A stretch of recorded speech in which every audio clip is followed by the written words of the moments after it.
¿Qué tal, amigo de Controversia? ¿Cómo están? Bienvenidos para nuestro comentario. Desde ayer está lloviendo con mucha más intensidad en Arequipa ciudad. Evidentemente que las partes altas lo hace con mayor fuerza, ¿no? Pero, a prepararse. Se supone que las lluvias van a continuar. Durante la mañana hay sol, a veces se nubla, pero en las tardes se cierra el cielo y empieza a llover. Desde ayer les decía, ¿no? Con mayor fuerza e intensidad. Muy bien, hoy es jueves 11 de marzo. Vamos a ingresar y a cumplir esta cuarentena, ¿no? Que dicho sea de paso, se extendió hasta el 14. Más que cuarentena, esta especie de inmovilización social, este nuevo esquema focalizado. Se entiende que hoy debió de hablar el gobierno a través de la señora Violenta Bermúdez, ahora le dicen, ¿no? Porque es muy áspera la señora. Si es que se va a ampliar. El gobierno de Sagasti con mucha anticipación daba a conocer estas medidas rigen hasta el 14. Parece que se van a levantar o flexibilizar algunas medidas. De hecho, el gobierno ha anunciado hoy que se va a suspender la cuarentena para turistas que ingresen al país. Esto es bastante riesgoso, ¿eh? Bastante riesgoso. Cuidado que en nuestro país todavía recién estamos empezando la vacunación y que en los demás países están avanzando, sí, pero que todavía no han cubierto muchos vacunados, ¿no? Chile está por encima de Israel, más del 50%, ¿no? Pero no es nada, ¿no? Hay que aguantarnos un poquito ahí, sobre todo si las vacunas están llegando a pausas a nuestro país. Ok, pero ese no es el tema de hoy. Vamos a comentar el tema de las elecciones a respecto de la última encuesta que ha salido esta semana de Datu, ¿no? En la que le da un holgado primer puesto al señor Johnny Lescano, que casi le ha sacado el doble de puntaje a sus rivales, ¿no? A sus rivales más cercanos. Recordemos que según esta encuesta de Datum publicada esta semana, le da 13% a Johnny Lescano y los demás candidatos, 3 están con 7%, Verónica con 6%, Hernando de Soto con 5%. Y bueno, hasta ahí no paramos de contar porque ya los demás tienen bajísima votación, aunque todavía están pegados, ciertamente, ¿no? Ok, pero parece que algunos ya no crecen a estas alturas, ¿no? Y sobre todo Acuña, ¿no? Peor Ollantumala, Daniel Salaverry con la tontería que ha hecho hoy día de insultarse, casi se agarra a golpes con un venezolano porque él había planteado la expulsión de los venezolanos, ¿no? Bueno, César Acuña, Julio Guzmán están en lo mismo. Muy bien, queríamos hablar sobre las elecciones, pero sobre este nuevo escenario político que vive el país. Ciertamente estas son unas elecciones sui generis por varios factores. El primero, ciertamente, es la pandemia, ¿no? No pueden haber mítines, de hecho no van a haber mítines de cierres de campaña, donde pues los oradores, candidatos presidenciales hacían gala de su discurso, de sus propuestas y jalaban gente a las plazas, llenaban con 20.000, 30.000 personas. Muchos de ellos pues no iban necesariamente a escuchar al candidato, sino porque le ofrecían un tupper, así como hacía Keiko, ¿no? Los llevaban en buses, les daban pues para la movilidad, etcétera, etcétera. Hoy no se puede hacer esto por la pandemia. Naturalmente, ese es evidentemente un factor bastante decisivo, pero no es el único. ¿Por qué también son diferentes estas elecciones? Por el marco legal. A diferencia de otros procesos electorales, hoy todos los partidos políticos tienen que participar en las elecciones, no es como antes, ¿no?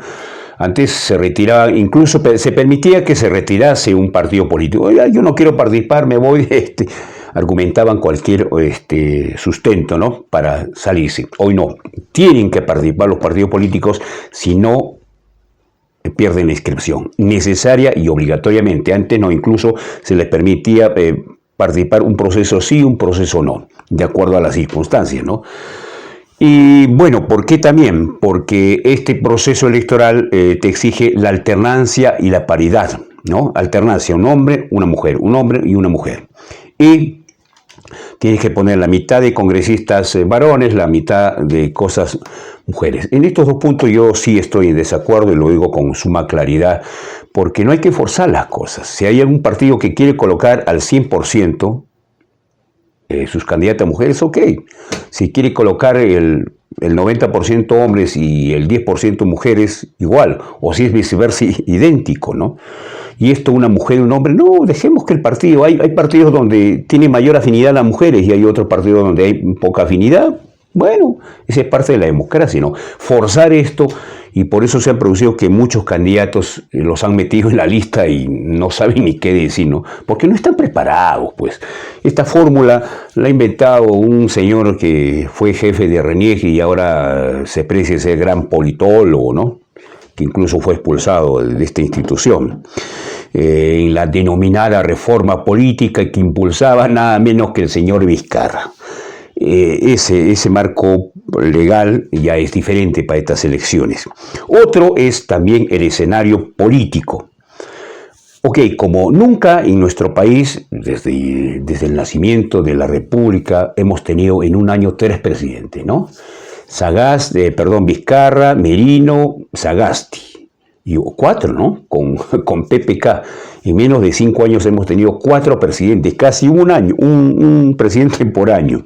Esa es nuestra débil democracia, grafica clarísimamente cómo están las cosas en el escenario político, ¿no? Eso evidentemente ha cambiado el rol de las fuerzas políticas. Generalmente quien estaba en la presidencia pues tenía mayoría en el Congreso de la República. Todos los presidentes se buscaban por jalar, pero cosa curiosa, ¿no? Vizcarra ha despreciado de la bancada, los ha hecho a un costado, a un lado, y hoy día está pagando caro eso porque al momento de ser vacados nadie lo defendía, excepto la bancada morada, que parecía más su bancada y por eso que ahora políticamente su candidato está pagando esos errores de campaña, ¿no? Uno no puede políticamente respaldar a otro candidato porque te compras el lío sin querer, ¿no? Uno en política tiene que guardar distancias y el Partido Morado salió en defensa de Vizcarra, dijo repónganlo cuando lo vacaron. Y eso le cuesta ahora, junto a otros errores ciertamente que ha tenido Julio Guzmán, tiene 2-3% y no sube, lo peor. Bien, y todo ese escenario, ¿no? Tan complicado de nuestra democracia. Y bueno, otro elemento sin duda es el tema de la corrupción, clave, ¿no? Clave esta situación. En todos los países hay ciertamente corrupción, ¿no? Hasta en las mejores democracias. Pero con todo esto que ha ocurrido, ciertamente hemos dado vergüenza en el escenario mundial, ¿no? De hecho, por ejemplo, el Papa cuando llegó a nuestro país decía, ¿no? Cosa rara pasa en el país. El Papa Francisco, ¿no? ¿Qué pasa, no? Todos los presidentes o están encarcelados o procesados. Todos. Y de hecho que lo va a estar también Vizcarra, ya está, ¿no? Además de la justicia con esta señora fiscal de la Nación, Zoraida Ábalos, que lo protege, ya debería estar en cárcel, ¿no? Y todos están procesados, ¿no? Todos los vivos. Fujimori encarcelado, Toledo con un paso acá, Ollanta-Humala, Alan García si estuviera vivo también, ¿no? De hecho ya él hubiese estado en la cárcel. Por eso se tiró un disparo. Y de hecho, que parece que también Sagasti, ¿no? Por el tema del genocidio y que no sé qué impulsa a alguna gente. Pero en fin, como es un gobierno de emergencia, quizás se salve, ¿no? Pero ya ven, todos los jefes de Estado que hemos tenido desde Fujimori hasta ahora están con procesos judiciales y están que se salvan así, ¿eh? Yo creo que la justicia es bastante benévola y ciertamente que por ahí hay que empezar, ¿no? Porque esta justicia, dispara para un lado, a uno le da con palo y al otro suavecito nomás, ¿no? José Domingo Pérez hoy día, por ejemplo, ha pedido 30 años de cárcel para Keiko Fujimori y otros más. ¿Y por qué no hace lo mismo también con PPK? ¿Por qué no hace lo mismo con Ollanta-Humala? Está que se pasea Ollanta-Humala por todo el país, ¿no? Como si fuera el gran candidato, habla de cosas importantes. Y Es una desgracia, señor, el gobierno de Ollanta Humala, ¿no? De hecho, Aldo Mariatti decía en uno de sus comentarios, si Ollanta Humala ha llegado a ser presidente de nuestro país, cualquier cosa se puede esperar. Y bueno, por esas cosas es su generis estas elecciones de este próximo 11. Estamos precisamente a un mes de estas elecciones. Ok, a ver, otro elemento que también es clásico de nuestra política, pero que no es, no somos los propietarios, ¿no? Porque esto ocurre en los mejores países y en las mejores democracias. La agresividad que hay en las campañas electorales, ¿no? Uno se quiere tirar al otro, lo insulta, y eso a veces, si tú no sabes responder bien, o te va creyendo la gente o te vuelves víctima. Y ahí ocurren dos cosas, ¿no? A veces que quien insulta sale el perjudicado. Y a veces ocurre al revés, que el que es insultado cae y sube el que ha insultado. Es un fenómeno medio curioso esto de la agresividad y del insulto, ¿no? Ese es un primer elemento que quiero compartir con ustedes. El tiempo nos gana, pero lo vamos a dejar ahí. Quizás mañana, que es viernes, comentemos más sobre cómo se desempeña la campaña política peruana. ¿Qué diferente tiene o qué características iguales a otros países? El tiempo nos gana y lo vamos a dejar ahí con este valor de la agresividad. A veces es bueno, a veces es malo. Por ejemplo, hoy día está siendo muy agresivo el candidato Rafael López Aliaga y eso le está dando bonos, le está favoreciendo. Pero si fuera agresiva Keiko Fujimori, la cosa no sería igual, ¿eh? Lo dejamos ahí. Mañana hablaremos sobre otros ítems de estas campañas electorales. Y pasa pues en otros países, ¿no? El tema de la reiteración, cuán importante es la comunicación, cuán importante es la propaganda, la polarización es otro elemento importante. El saber comunicar es básico, ¿no? En campaña es vital.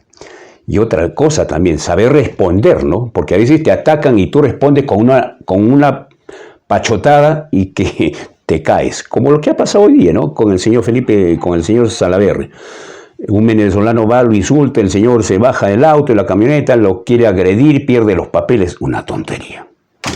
Ok, eso es lo que queríamos comentar, amigos. Retornamos mañana a las 7 con nuestro noticiero de lunes a viernes, Controversia TV. Hasta entonces.